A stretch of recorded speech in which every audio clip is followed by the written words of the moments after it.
Hello guys, welcome back to our channel. In today's video, I'm going to show you how to log into University of Amsterdam. So first of all, you have to open the Google Chrome web browser or any other browser you prefer. And in the top section right over here, that is a URL section, type down login to University of Amsterdam and enter that after you're done. And over here from the search results, you have to click on the first option right over here that says My Info UVA and click on this option. And from here, you have to click on this option that says login to my info.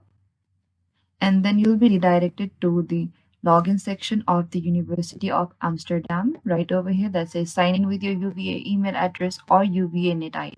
So you need to type down your UVA email address or UVA net ID. And after that, type down your password as well.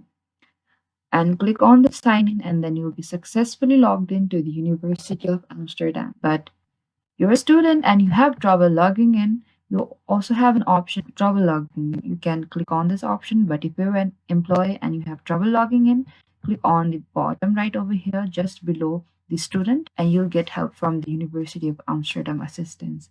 So this is it guys. Thank you for watching this video. I hope I could help you. Don't forget to like, subscribe and hit the bell notification icon for more upcoming uploads.